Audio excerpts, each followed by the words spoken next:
Doctor साहब क्या कुछ कहना चाहेंगे? कैंसर जांच विभाग का आज शुभारंभ किया गया था, क्या कुछ कहना चाहिए? तो मैं सभी शहरवासियों को बधाई देना चाहता हूं कि हमने सिरसा में पहली बार कैंसर की ओपीडी और इंडोर शुरू किया है, ट्रीटमेंट शुरू किया है। क्योंकि हम ये चाहते हैं कि अपने सिरसा के अंदर सबसे बढ़िया बेहतर स्वास्थ्य सेवाएं हों, ताकि लोगों को ये सुविधा मिले। पिछले लास्ट 6 महीने के अंदर हमने 2 डिपार्टमेंट शुरू किए हैं। एक डिपार्टमेंट हमने न्यूरोलॉजी का शुरू किया है और दूसरा हमने ऑन्कोलॉजी का शुरू किया है। दोनों ही सुविधाएं सिरसा के अंदर अभी तक नहीं थी, जिसके अंदर मुख्य लक्ष्य हमारा यही है कि शहर के अंदर हर व्यक्ति को अच्छा इलाज मिले, सारी सुविधाएं मिले।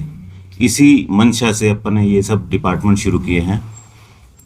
तो जो ऑन्कोलॉजी डिपार्टमेंट है, जिसके अंदर हम सभी को कीमोथेरेपी अभी फर्स्ट स्टेज के अंदर शुरू किया है, जिसके अंदर ऑन्को की ओपीडी शुरू होगी।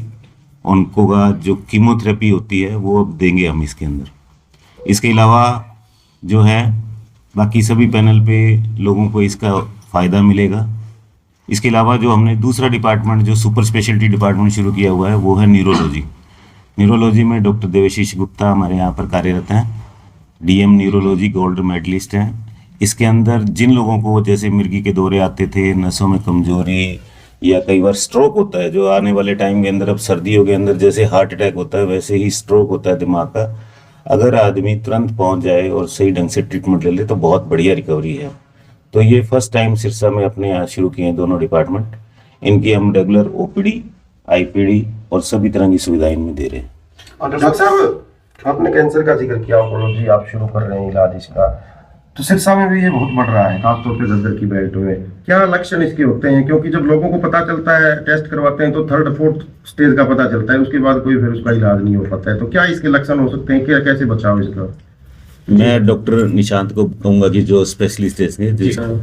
देखिए, कैंसर के बहुत सारे लक्षण होते हैं जो मरीज को बहुत पहले से आने स्टार्ट हो जाते हैं, बट मरीज क्या करता है, इग्नोर करता रहता है उन चीज़ों को। जैसे कि छोटी मोटी है, अगर मुंह के कैंसर का हम बात करें तो कोई छोटा मोटा छाला हो गया मुंह के अंदर, क्या हम लोग क्या करते हैं, आमतौर पे किसी पास में डॉक्टर के पास जाते हैं, जी छाले की दवाई दे दो, बट क्या होता है वो धीरे धीरे बढ़ता रहता है, क्योंकि वो नॉर्मल छाला होता ही नहीं है। तो अगर हम इस चीज़ को पहले से ही किसी स्पेशलिस्ट के पास दिखाएं तो बहुत जल्दी हम उसको डायग्नोस करके और बहुत जल्दी उसका इलाज शुरू कर सकते हैं। अगर हम फर्स्ट सेकंड स्टेज में अगर डायग्नोस कर लेते हैं तो काफ़ी अच्छा रिजल्ट आता है। आराम, मतलब आप मानिए कि 90-95% चांसेस होते हैं कि वो पूरी तरह से ठीक हो जाए। और आप घग्गर बेल्ट की बात कर रहे हैं तो देखिए, केमिकल्स की वजह से कंटेमिनेशन होता है मिट्टी में, तो जिसकी वजह से अपने जीआई में लिग्नेंसी बोलें जी, अपने आँत का या पेट का जो कैंसर होता है तो उसके काफ़ी ज़्यादा चांसेस हो जाते हैं। तो इसमें आप लक्षण ये शुरू में आप देख सकते हैं, जैसे किसी को पेट में दर्द होना या फिर काले रंग की लैटरिंग आना, ये हम कुछ शुरुआती लक्षण मान सकते हैं, जिसको हम अगर काफ़ी जल्दी अगर इसको डायग्नोस कर लिया जाए तो काफ़ी अच्छा इसका इलाज हो सकता है अपने पास में कीमोथेरेपी से। कई बार डॉक्टर साहब ऐसा होता है कि समय निकल जाता है, आखिरी स्टेज में जाकर पता लगता है, तो उनके लिए भी क्या ट्रीटमेंट यहाँ सिरसा में आपके पास रहेगा? जी बिल्कुल, हमारे पास में 4th स्टेज का भी ट्रीटमेंट उपलब्ध रहेगा। हालांकि 4th स्टेज में जो इलाज ठीक होने के चांसेस है तो काफ़ी कम होते हैं, बट फिर भी हम कोशिश करते हैं कि उनकी जो भी ज़िंदगी है वो कम से कम दर्द के साथ में हो सके, तो हम पैलिएटिव केयर बोलते हैं उसको, तो हमारे पास में ये सुविधा भी उपलब्ध रहेगी। इसमें कौन कौन से टाइप की मेन होती है डॉक्टर साहब? जैसे गले का हो गया, इसके अलावा देखिए, कैंसर एक आप बोल सकते हैं कि कैंसर कुछ अलग से बीमारी नहीं है। पूरे शरीर में कहीं भी जो अपना नॉर्मल सेल होते हैं, एक उनकी डिवाइड होने की क्षमता होती है कि वो कहीं पे रुक जाते हैं। जब वो रुकने की क्षमता उनकी बढ़ जाती है कि उनका कोई अंत ही नहीं है, वो डिवाइड होते रहते हैं, तो हम उसको कैंसर का नाम दे देते हैं। तो ये देखिए जी, पूरे शरीर में किसी भी अंग में हो सकता है, मुंह से लेके पैरों तक। तो आप ये नहीं बोल सकते कि भाई कहीं पे कैंसर नहीं होगा।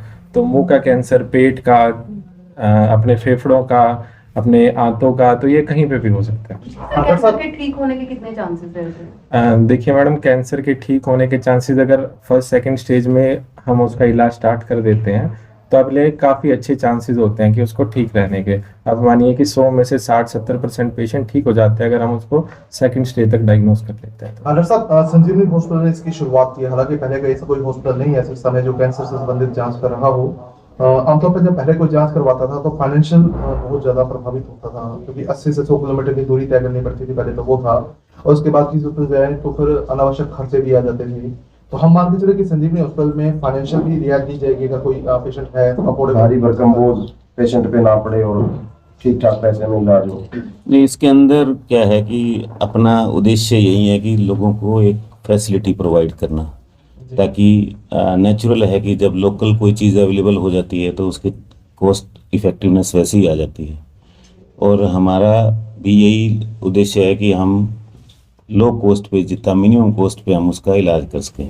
और ख़ास तौर पे इसमें कुछ आयुष्मान के लोगों को भी राहत मिलेगी, जो पैनल पे लोग होते हैं, जैसे ESI हो गया, ECHS हो गया, या अदर हरियाणा गवर्नमेंट के लोग हो गए, उनको भी इसके अंदर बहुत आराम मिलेगा। क्योंकि देखिए, फैमिली का एक अगर मान लो किसी को हिसार या दिल्ली जाना है तो पूरा वो गाड़ी लेके जाएगा और सारा उसके साथ 2 लोग जाएंगे।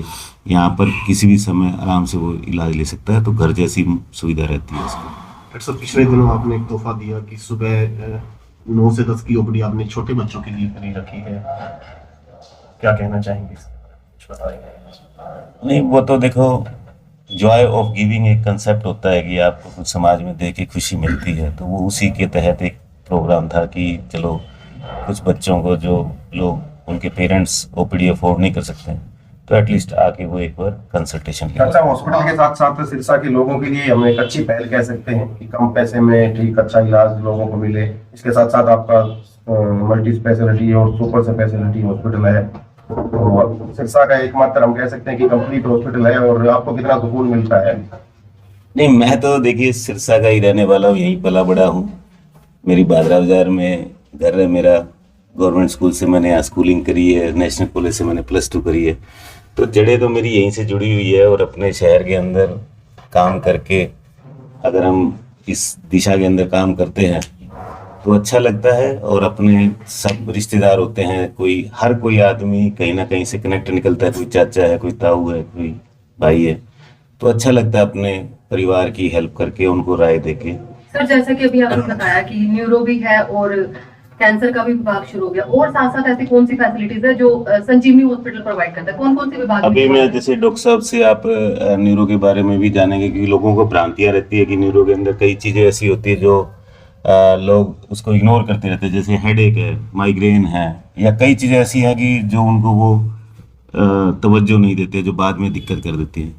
हमारा इसके अंदर अभी जो बेसिक सुविधाएं और सुपर स्पेशलिटी की सुविधाएं लगभग जो हम सिरसा के अंदर दे सकते हैं वो दे रहे हैं। कुछ सुविधाएं अभी अवेलेबल नहीं हैं, जैसे कई बार क्या होता है कि शहर भी उतना मैच्योर नहीं होता, फ्लो भी नहीं रहता, और कई बार अपने पास संसाधन भी नहीं उपलब्ध होते। तो जैसे जैसे हमारा लक्ष्य यही है कि एवरी ईयर कुछ ना कुछ शहर को हम दें, कोई नई चीज़ दें, या जो चीज़ है ऑलरेडी उसको हम अपग्रेड करें। अभी हमने रिसेंट एक जो मानसिक रूप से बच्चे विकलांग तो नहीं कहेंगे उनको, जैसे कि डिफरेंटली अनेबल्ड है वो बच्चे, या कई बार जो बच्चों का कुछ ऑक्यूपेशन थेरेपी है, उसका भी एक डिपार्टमेंट हमने दिल्ली की एक टीम को, कैरिटोस को दिया है, जिसके अंदर वो रिहेबिलिटेट करते हैं बच्चों को। जो बच्चे चल नहीं पाते, बोल नहीं पाते, या कुछ काम नहीं कर पाते हैं, तो उसकी स्पेशल ट्रेनिंग के लिए टीम है, वो हमने अभी शुरू की है। सर, एक ब्लड डोनेशन कैंप भी आज एक साथ रखा गया है, उसके लिए क्या कहना चाहोगे सर? और हर साल रखा जाता है सर ब्लड डोनेशन कैंप। हमने हमारे हॉस्पिटल के लिए एक मेरी दादी जी की पुण्यतिथि पर और एक मेरे दादाजी की पुण्यतिथि पर हम नॉर्मली ये करते हैं। पिछले 10 सालों से हम ये कर रहे हैं। तो एक तो हमारे बुजुर्गों की याद के लिए हम करते हैं कि ताकि उनको स्मरण किया जा सके, उनकी शिक्षाएं और उनके आशीर्वाद से जो आज हम जिस स्थान पर हैं उस चीज़ को अनुभूत करें। और दूसरा ये है कि थोड़ा सा समाज में लगता है कि ब्लड डोनेशन कैंप एक अच्छी चीज़ है, उसके साथ जागरूकता भी फैलती है, थोड़ा सा हम भी देते हैं, हमारे स्टाफ भी दे देता है। और मैं आपको डॉक्टर देवाशीष के बारे में बताना चाहूँगा। डॉक्टर देवाशीष यहाँ पर न्यूरोलॉजी के अंदर हैं, गोल्ड मेडलिस्ट हैं। अभी मैंने यहाँ पे 15 मई 2025 को ज्वाइन किया था। ऑलमोस्ट 6.5 से 7 महीने हो गए हैं यहाँ पे। एंड ओवरऑल देखिए, सिरसा में न्यूरोलॉजी का काफ़ी बड़ा वैक्यूम है। सिरसा में कोई भी न्यूरोफिजिशियन नहीं थे, न्यूरोसर्जन और साइकेट्रिस्ट हैं। पेशेंट हमारे पास ज़्यादातर तो जो आ रहे हैं वो सर दर्द, सर्वाइकल से लेके शियाटिका की कंप्लेंट वाले आते हैं। और काफ़ी पेशेंट्स हमारे पास आते हैं कि पहले से उनको डायग्नोसिस या तो स्ट्रेस का बना हुआ है, कईयों को डिप्रेशन की दवाइयाँ चल रही हैं, कईयों को माइग्रेन का डायग्नोसिस बना हुआ है। लेकिन होता क्या है, जब हम डिटेल में सुपर स्पेशलिटी लेवल पे उनका आकलन करते हैं, इवैल्यूएशन करते हैं, तो डायग्नोसिस कुछ और ही निकल के आता है। कई बार क्या होता है, पेशेंट बेचारा तंग होके जयपुर दिखाता है, कभी हिसार, दिल्ली, गुड़गांव। इवन कई पेशेंट्स तो मेरे पास पीजीआई चंडीगढ़ से आए हैं लौट के, कि चलो एक बार शुरू में डॉक्टर नया आता है तो लोग सोचते हैं एक बार ओपिनियन ले लेते हैं, क्या पता ठीक हो जाए। एंड ईश्वर के आशीर्वाद से कहिए या लोगों के विश्वास से कहिए, सारे पेशेंट 90% हमारे पेशेंट रिटेन हुए, वो ठीक हुए। कारण क्या था कि वो जयपुर ठीक नहीं हुए या यहाँ पे सिरसा जैसे छोटे शहर में ठीक हो गए। देखिए, प्रॉपर डायग्नोसिस बन गया उन पेशेंट का।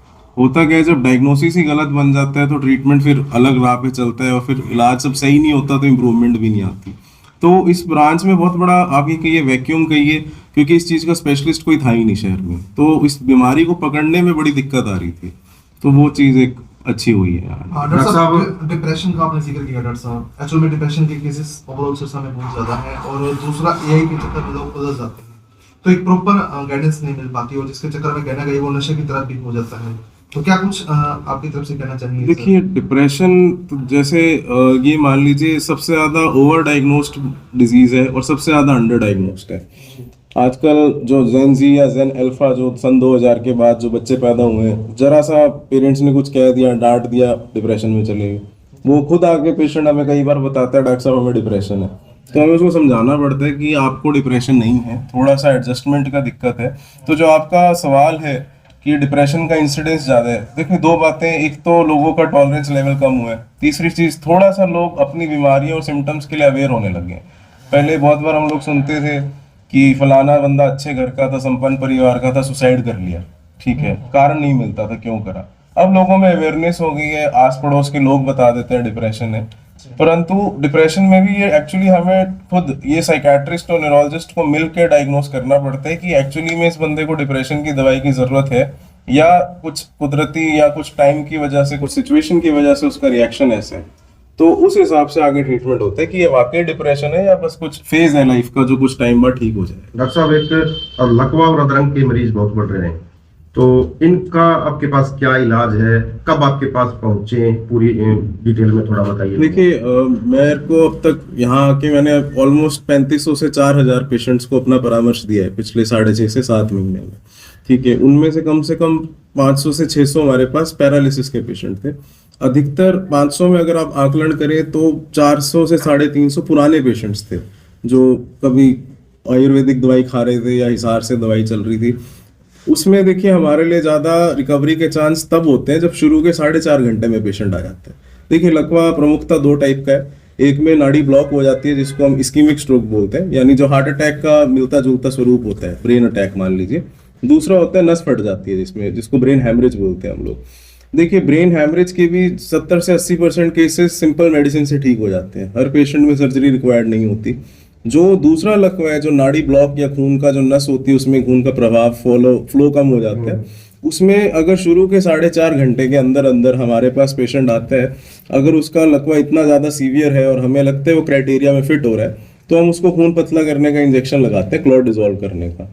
मेरे पास अब तक इस तरह के 6 पेशेंट आए हैं जो 4.5 घंटे के अंतराल में आ गए और 6 के 6 ठीक होके घर गए हैं। थोड़ा रिस्क रहता है हेमरेज होने का उनमें, क्योंकि देखो आप पूरी नाड़ी खोलने का इंजेक्शन लगा रहे हो, तो ऐसे पेशेंट को अच्छे से बीपी मॉनिटर करते हो, क्योंकि लकवे के साथ बीपी बढ़ता ही बढ़ता है। जितने ही पेशेंट हमारे पास इमरजेंसी में पहुंचते हैं, किसी का बीपी 200 प्लस आता है, किसी का 220 प्लस आता है।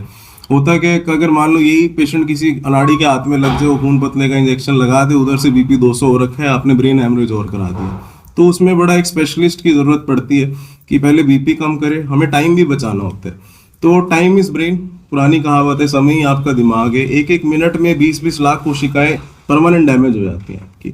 तो अगर पेशेंट शुरू के 4.5 घंटे में आते हैं तो ऑलमोस्ट 90% रिकवरी है। जैसे कभी कि कभार क्या होता है, पेशेंट को थोड़ा सा एजुकेशन कम होता है, आसपास गांव का है, वो 24 घंटे के अंतराल में पहुंचते हैं। मेरे पास 24 से 48 घंटे के बाद भी पेशेंट आए हैं, वो भी ठीक हुए। खून पतला करने का फिर हम छोटा इंजेक्शन और नाड़ी खोलने का लगाते हैं। तो आप ये मानिए, जो लोगों में एक मिसकंसेप्शन कहिए या भ्रांति कह लेते हैं कि हम कहते हैं लकवे का तो इलाज ही नहीं है, ऐसा कुछ नहीं है। शुरू के 4 घंटे में 90% रिकवरी हो रही है। 4 से लेकर 48 घंटे तक 60 to 80% लोग अभी तक, प्रैक्टिकल मेरा एक्सपीरियंस रहा है, रिकवर हुए हैं।